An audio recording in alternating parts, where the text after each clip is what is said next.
Bismillahirrahmanirrahim. Alhamdulillahilladzi ittasafa bil izzati wal 'azamah fa'abadahu al-'arifun qiyaman bi huquqir rububiyyah. Asyhadu an la ilaha illallah wahdahu la syarika lah syahadatan man 'arafahu wa syahadah. Wa asyhadu anna sayyidana Muhammadan 'abduhu wa rasuluhu khairul bariyah. Allahumma salli wa sallim wa barik ala sayyidina Muhammadinil ma'rufi bis samaha wa ala alihi wa ashabihi wa dzurriyyah wa man tabi'ahum bi ihsanin ila qiyamis sa'ah. Amma ba'du. Yang kita hormati dan kita cintai para habaib, para alim ulama, para muhibbin, hadirin hadirat rahimakumullah. Alhamdulillah wa syukrulillah, puji syukur kehadirat Allah yang pada malam ini kembali mengumpulkan kita di majelis yang penuh berkah dan rahmat ini. Salawat dan salam kita haturkan kepada junjungan kita Rasulullah Nabi besar Muhammad sallallahu alaihi wasallam dan kepada seluruh keluarga, para sahabat, zuriat dan pengikut beliau sampai hari akhir nanti. Para muhibbin rahimakumullah, al-hikmatu tis'un minal hikamil ataiyah. Qala al-Imam Ahmad ibnu Athaillah As-Sakandari rahimahullah wa nafa'ana bi'ulumihi wa asrarih. Hikmah yang ke-90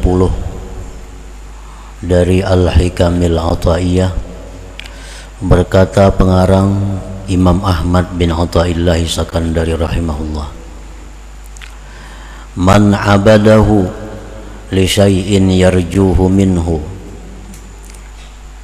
aw liyadfa'a bi ta'atihi wurudal 'uqubah fama qama bi haqqi awsafih. Yang artinya, barang siapa yang beribadah kepada Allah karena sesuatu yang dia harapkan sesuatu itu dari Allah,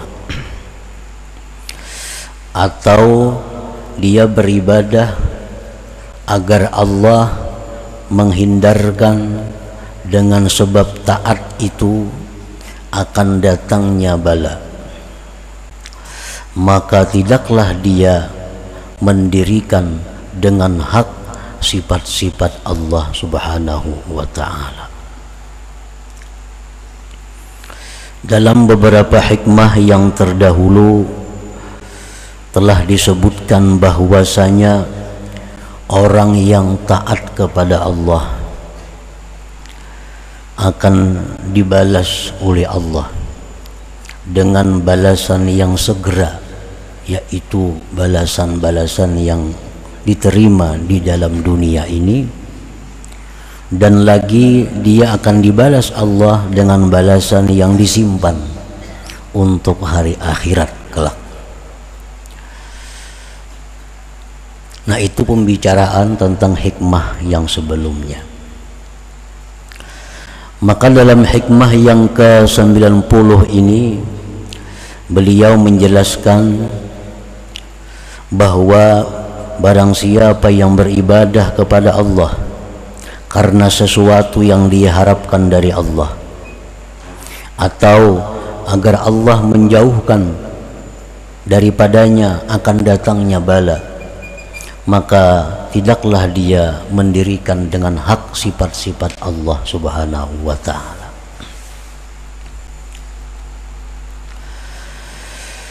Man abadallaha ta'ala li syai'in yarjuhu minhu fid dunya kasa'atir rizki wa tayyibil ma'isah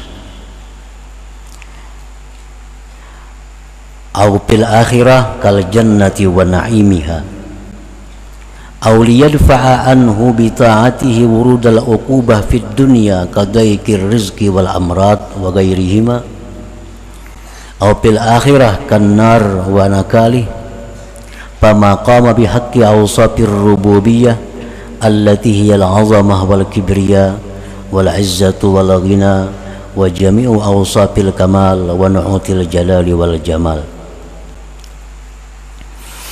Barang siapa yang beribadah kepada Allah,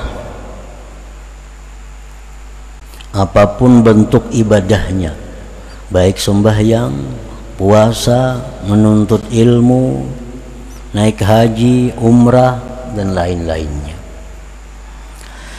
Barang siapa yang beribadah kepada Allah karena, artinya terdorong oleh sesuatu yang dia harapkan sesuatu itu daripada Allah, seperti keluasan rezeki, baiknya penghidupan, atau di akhirat seperti surga dan kenikmatannya, atau agar Allah hindarkan daripadanya dengan taat itu datangnya bala dalam dunia, seperti sempitnya rezeki, penyakit-penyakit dan selain keduanya, atau di akhirat seperti neraka dan siksanya. Maka orang yang beribadah dengan demikian, orang yang beribadah dengan terdorong, termotivasi oleh yang demikian, maka dia tidaklah mendirikan dengan hak sifat-sifat ketuhanan yang itu adalah kebesaran, kemuliaan, kekayaan, dan sekalian sifat-sifat kesempurnaan dan sifat-sifat kebesaran dan keelokan. Nah, para muhibbin rahimakumullah, orang ini beribadah kepada Allah terdorong, termotivasi sesuatu yang dia harapkan Allah memberikan sesuatu itu padanya, baik di dunia atau akhirat. Atau orang ini beribadah kepada Allah termotivasi, terdorong agar Allah jauhkan dia dari bala dan bencana. Maka orang yang seperti ini, orang ini ibadahnya tidak bisa dikatakan baik, tidak bisa dikatakan sempurna.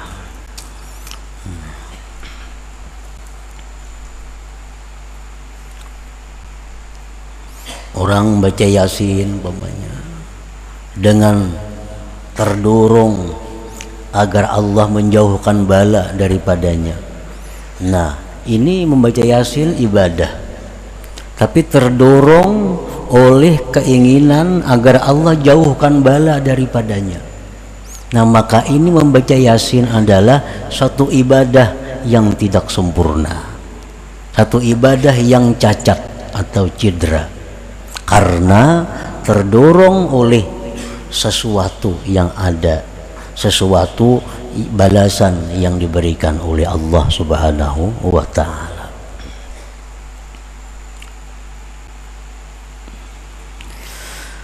Pannasu fi ibadatillahi ta'ala bi'atibari ikhlasihim ala thalathati aqsam.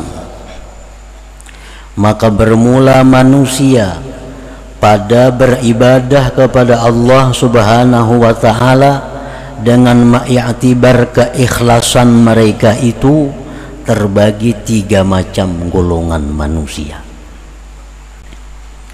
Faminhum may ya'budullah khaufan min 'iqabih ajilan aw ajila aw tama'an fi rahmatih wa hifzih ajilan aw ajila wa hum min awamil muslimin fa ibadatuhum ma'lulatun madkhulah. Maka sebagian dari manusia ada orang yang beribadah kepada Allah karena takut dari siksa Allah. Ada orang yang beribadah kepada Allah itu karena takut terhadap ancaman Allah, baik di dunia atau akhirat. Atau dia beribadah itu karena ingin dapat rahmat dan lindungan Allah di dunia atau akhirat. Wahum min awamil muslimin, maka orang seperti itu adalah golongan orang awam daripada kaum muslimin. Artinya orang ini beribadah surga nang ditujunya. Orang ini beribadah supaya jangan masuk neraka. Orang ini beribadah tujuan supaya dalam dunia dia dilindungi oleh Allah. Orang ini beribadah supaya dalam dunia dia mendapat kebaikan-kebaikan dari Allah. Nah, ini adalah cara perilaku beribadahnya orang awam. Fa ibadatuhu ma'lulatun madakhulah, maka ibadah mereka ini sakit dan cedera. Arti ibadahnya itu kada sempurna. Ibadahnya itu kada sempurna. Ibadahnya itu murah nilainya di sisi Allah Subhanahu wa ta'ala. Karena barang apapun bila sakit, bila cedera, tentu itu murah.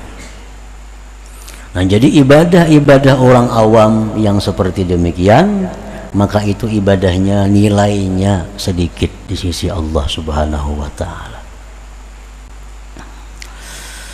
Wa fihim qala alaihi salatu wassalam, dan pada mereka itulah Rasulullah sallallahu alaihi wasallam bersabda, laulan nar ma sajada lillah sajid. Ujar Nabi, andai kata tidak ada api neraka, niscaya tidak ada sujud bagi Allah seseorang yang sujud. Nah, ini orang-orang awam. Jakanya kada ada neraka, kada bisa bayangan orang awam ini. Kada bisa bayangannya. Cuma karena takutan masuk neraka, lalu sembahyang, puasa, berzakat. Nah, karena takutan masuk neraka. Laulan nar ma sajada lillah sajid, jikalau tidak ada neraka, tidak ada orang yang sujud kepada Allah. Nah, ini golongan tadi. Artinya golongan ini bukan golongan yang tidak baik, bukan, cuma kurang baik, kurang baik. Wa fihim aidan qala alaihi salatu wassalam, dan pada mereka itu pula Rasulullah bersabda, la yakun ahadukum kal abdisu in khafa amila wala kal ajirisu illam yu'tal ujrah lam ya'mal. Janganlah kalian itu seperti seorang budak, seorang hamba yang jahat. Bila mana takut, dia beramal. Jadi beramalnya itu karena ketakutan, karena takut.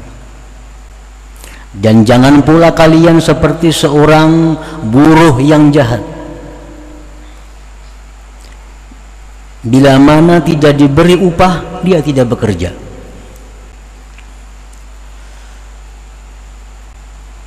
Andai kata tidak ada surga yang dijanjikan Allah, belum tentu mereka sembahyang, belum tentu mereka umrah, belum tentu mereka menuntut ilmu, jikalau tidak dijanjikan surga oleh Allah. Nah, ini hamba Allah, hamba tapi hamba yang jahat, hamba yang jahat.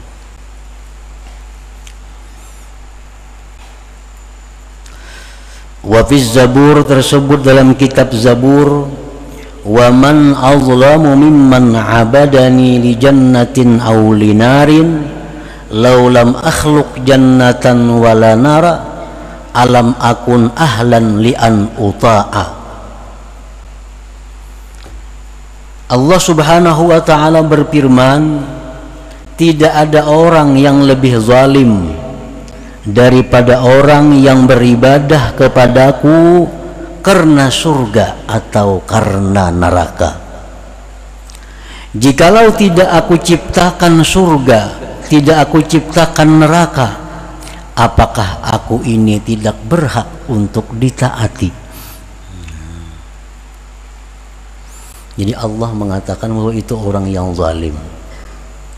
Padahal ya Tuhan, aku ini walaupun kada ada surga, walaupun kada aku ciptakan neraka, aku ini tetap berhak untuk disembah. Karena Allah punya sifat segala-galanya kesempurnaan, kebesaran dan keelokan. Andai kata aku tidak ciptakan neraka, tidak aku ciptakan surga, mestinya aku ini tetap disembah. Nah, karena sifat-sifat kebesarannya. Nah, jadi orang-orang yang beribadah kepada Allah karena termotivasi, terdorong keinginan surga atau dijauhkan dari neraka, maka itu ibadahnya tadi adalah kurang baik, kurang bagus.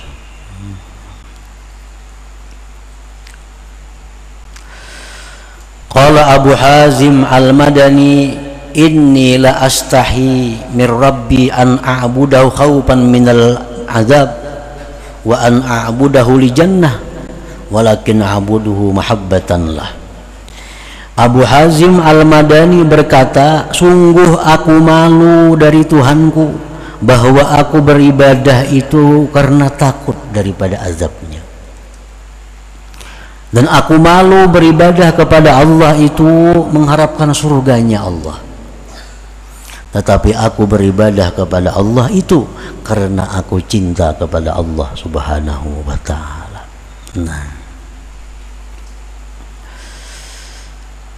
jadi itulah golongan orang-orang awamul muslimin, orang yang kada menuntut ilmu, orang yang hanya sekedar tahu tentang agama. Nah, mereka beribadah dengan demikian tadi caranya. Bila beribadah pasti ada untingannya. Bila beribadah ada aja yang diharapnya.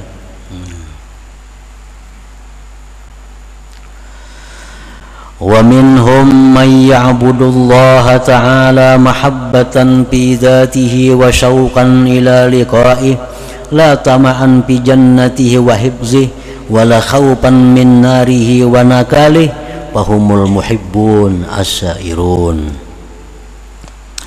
Sebagian manusia lagi ada yang beribadah kepada Allah itu karena cinta kepada Allah, rindu bertemu Allah, bukan mengingini surganya dan pemeliharaannya, bukan takut neraka dan azabnya.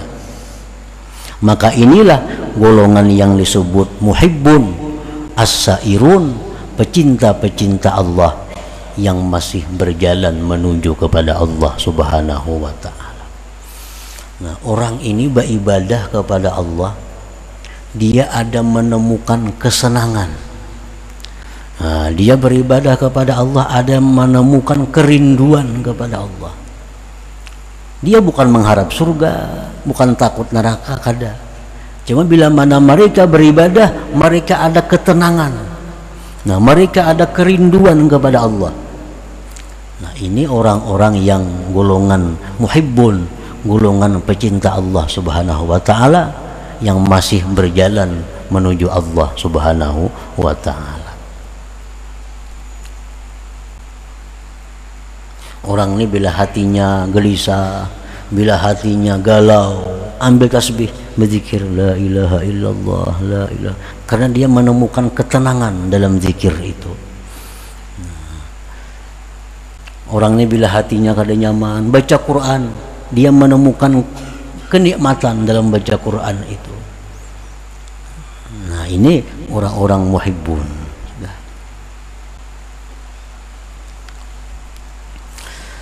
Wa minhum man ya'budullaha ta'ala sidqan fil 'ubudiyyah wa qiyaman bi huquqir rububiyyah wa humul muhibbun al 'arifun. Sebagian lagi di antara manusia orang yang beribadah kepada Allah itu karena membenarkan bagi kehambaannya dan melaksanakan hak Tuhannya. Itulah orang-orang yang cinta kepada Allah, al-arifun, yang sudah ma'rifat kepada Allah. Nah, ini yang paling hebat ini. Orang yang beribadah kepada Allah itu semata-mata karena Allah. Nah, kadang dia mencari kerinduan kepada Allah, kadang mencari ketenangan, apalagi surga neraka. Tapi dia beribadah kepada Allah semata-mata bahwa aku ini hamba yang mesti beribadah kepada Allah, dan Allah adalah Tuhan yang berhak untuk disembah. Nah, kada ada yang lain daripada itu. Jadi orang ini beribadah kepada Allah karena merasa dirinya itu hamba, merasa bahwa Allah itu Tuhan. Itu aja. Kada ada motivasi lain, kada ada. Beribadah kada ada dorongan lain, kada ada.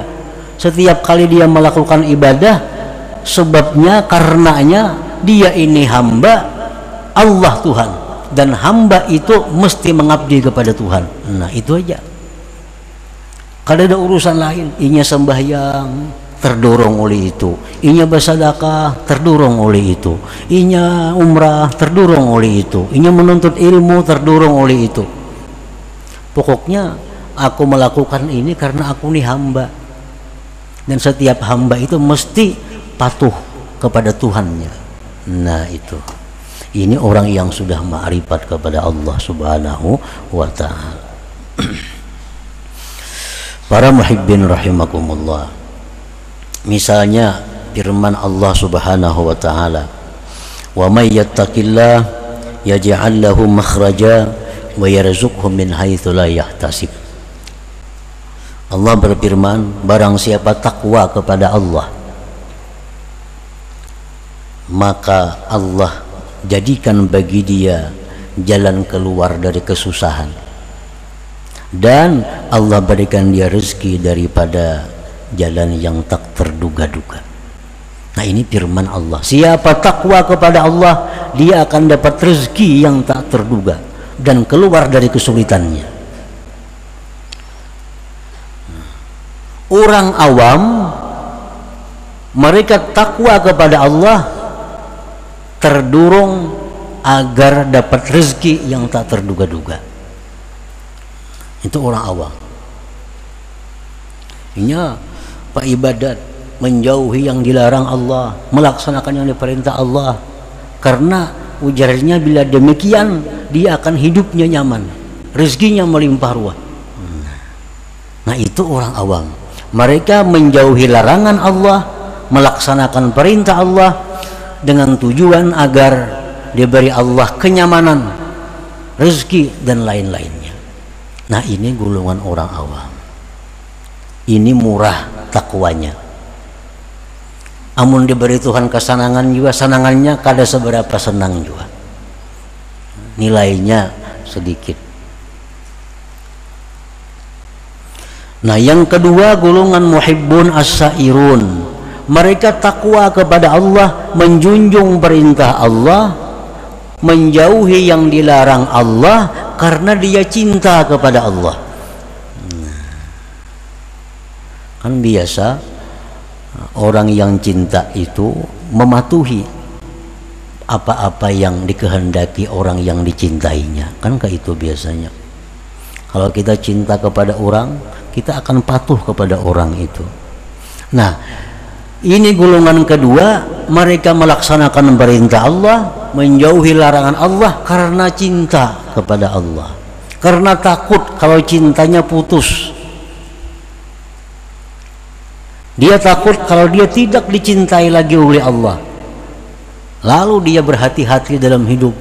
Yang haram jauhinya, perintah laksanakannya, karena takutan kalau Allah kada cinta kepadanya. Nah, ini golongan yang nomor dua, artinya orang yang muhibbun tapi masih berjalan menuju kepada ma'rifatullah. Nah, golongan yang ketiga, dia menjunjung perintah Allah, menjauhi yang dilarang Allah karena semata-mata aku adalah seorang hamba yang mesti patuh kepada Tuhannya. Nah, ini semata-mata merasakan dirinya nih hamba, Allah itu Tuhan. Setiap hamba itu mesti mematuhi kepada Tuhannya, kada memandang lain daripada itu. Nah, padahal pekerjaannya sama, tetapi motivasinya beda, dorongannya beda, hasil didapat pun beda. Pekerjaannya sama. Nah, contohnya lagi, Rasulullah SAW bersabda, suratul waqi'ah, suratul ghina. Ujar Nabi, surah waqi'ah yang ada dalam Quran itu adalah surah kaya, surah sugih. Faqra'uha, baca mun hendak sugih. Baca tiap malam surah waqi'ah mun hendak sugih. Wa'allimuha auladakum, ajarkan kepada anak-anak kamu. Surah waqi'ah. Orang-orang awamul muslimin, mereka tiap malam baca surah waqi'ah supaya sugih. Supaya sugih. Mereka ajarkan anak-anaknya baca waqi'ah, kamu hidup nyaman, hidup kamu kada fakir. Baca waqi'ah. Cuma harapannya supaya hidup ini jangan kekurangan rezeki, jangan kekurangan duit. Orang-orang yang golongan kedua, mereka baca surah waqi'ah, baca juga waqi'ah, tapi dorongannya bukan supaya sugih kada, karena mereka baca surah waqi'ah itu adalah membaca kalam Allah, kalam orang yang dia cintai. Nah, lalu dia merasakan ada kenikmatan, ada kenyamanan dalam membaca waqi'ah itu. Ini golongan muhibbin. Yang ketiga, golongan yang paling tinggi, dia baca surah waqi'ah karena ini adalah kalam Tuhanku dan aku seorang hamba mesti membaca surat dari Tuhanku. Nah, karena ada tujuan-tujuan lain daripada itu. Nah, ini golongan yang ketiga. Baca surah waqi'ah, ini perintah Allah. Aku hamba mesti patuh kepada perintah. Nah, kayak itu aja. Ini sudah orang ma'rifat macam itu. Kenapa sembahyang? Ini sembahyang perintah Allah, kau laksanakan. Kada mengharapkan surga apa kada ada. Ini perintah Allah, kau laksanakan sembahyang. Nah, kalau macam itu perilaku kita, motivasi kita beribadah, berarti kita memakai motivasi orang yang ma'rifat dengan Allah Subhanahu wa ta'ala. Fastahi ayyuhal insan an tatluba ajran ala ibadatik, malulah engkau wahai manusia bahwa engkau meminta upah atas ibadah itu. Mestinya kita malu. Nah, kita minta ganjaran atas ibadah itu, mestinya malu. Warfa himmataka anil huzuz subbat lakal huzuz. Tinggikan keinginan engkau dari kepentingan-kepentingan surga, neraka dan lain-lainnya. Niscaya ditumpahkan bagi engkau kepentingan-kepentingan itu. Nah, artinya kalau orang tuh baca Quran, baca surah waqi'ah, atau ia takwa kepada Allah semata-mata karena dia hamba Allah dan yang menyuruh ni Tuhan adalah Tuhannya Allah Subhanahu wa ta'ala, dia baca Quran, dia takwa kepada Allah, akan Allah tumpahkan baginya bagian-bagian seperti yang diingini oleh orang-orang awam tadi, bahkan lebih banyak daripada yang diberikan kepada orang-orang awam tadi. Orang awam baca surah waqi'ah, berduit inya, berduit karena tujuannya memang itu. Nah, orang ini kada tujuan apa-apa, dia baca waqi'ah juga, tapi Allah berikan rezeki yang melimpah ruah kepada orang ini. Beda dengan rezeki yang diberikan Allah kepada orang yang awam tadi, lebih banyak, bahkan sampai kepada anak cucu cicit intahnya. Diberikan Allah rezekinya, diberikan Allah keluasan nikmatnya, berkat berkat keikhlasan yang murni dari nenek moyangnya yang dahulu itu. Orang awam tadi paling-paling saganinya seorang itu, anak cucunya kada sampat menikmati itu. Tapi kalau orang-orang yang ma'rifat kepada Allah ini, yang mana mereka beribadah semata-mata karena merasa dirinya hamba yang mesti beribadah, nah ini Allah berikan segala macam bagian-bagian yang abadi, yang sampai kepada anak cucunya menikmati bagian-bagian itu. Nah, warfa' himmataka 'anil huzuz subbat lakal huzuz. Angkatlah dari keinginan engkau, keinginan-keinginan, niscaya akan ditumpahkan bagi engkau bagian-bagian itu. Jadi umpamanya orang baca surah Waqiah dengan tujuan supaya dapat duit, diberi Tuhan duit 100.000, dapat duit enggak? Orang baca surah Waqiah tujuannya semata-mata menjunjung perintah Allah, 1 miliar Tuhan beri, mana akunnya? Allah tahu yang pertama ini mata duitan. Baca surah Waqiah nak di duit, beri Tuhan juga duit cuma 100.000, murah. Ada ini beribadah kepada Allah semata-mata karena dia hamba Allah. Setiap hamba wajib mengabdi kepada Tuhannya. Nah itu motivasi dirinya. Nah ini akan diberikan Allah harta, segala macam kenikmatan yang sampai anak cucu buyut intahnya akan mendapatkan bagian daripada itu. Nah para muhibbin rahimakumullah, jadi kebiasaan-kebiasaan salah kita, kebiasaan buruk kita, bila mana kita beribadah selalu mengharapkan ganjaran Allah, kita beribadah mengharapkan gantian dari Allah, maka itu kita tinggalkan. Nah kita rubah, setiap kali kita beribadah kita semata-mata itu menjunjung perintah Allah. Diberi Tuhan kakak ada tahu urusannya, ini perintah yang mesti kau laksanakan. Dan Tuhan pasti akan memberikan yang berlipat ganda itu. Nah selanjutnya hikmah yang ke-91.